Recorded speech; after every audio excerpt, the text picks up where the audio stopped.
I never liked working in the World Trade Center.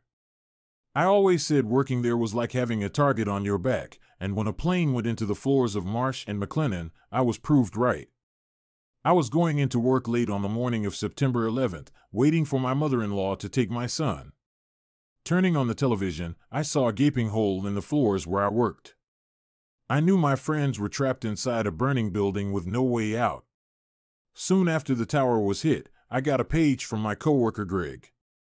Greg's first message to me said they were stuck on the 95th floor and asked me to get help. What could I do? Every fire and police department was at the scene doing their best to help those trapped inside. The only thing I could do was be there for my friend, exchanging messages every 5 minutes. The final message I received from Greg said, "Fire here. Love you." A half hour after that final message, Tower 1 fell. As I saw the tower fall, knowing my friends and coworkers were inside, I could hear myself screaming but have no memory of the rest of the day. Waking up on September 12th, I was sure it was a nightmare, but when the pain did not leave after I opened my eyes, I was forced to accept the events of the previous day. Marsh and McLennan lost 300 people. 2 of these people were my close friends Gregory Rita and Astrid Sohan. On September 12th, my surviving coworkers created a phone chain. Everyone checked in on one another and planned who would go to which funerals, making sure someone was present at each coworker's funeral. Marsh and McLennan also created a website for people to use as a forum to get information about loved ones who were lost. I knew what happened on the 95th floor through all of my messages with Greg and put my phone number on the website to answer questions from family members.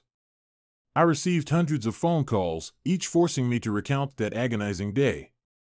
Marsh and McLennan set up a family center with grief specialists and asked me to call all of the next of kin of the 11 people who were on the 95th floor with Greg.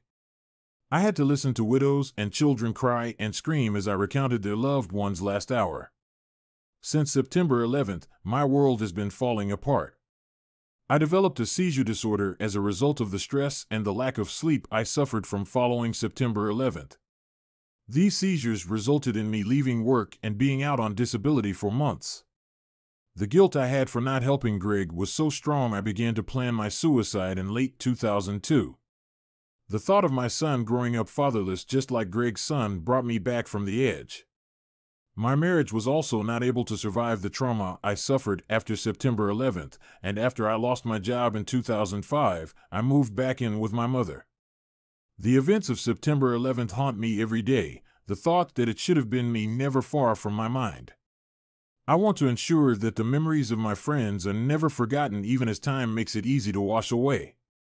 I try to treasure every day and take all opportunities because my friends did not have that chance.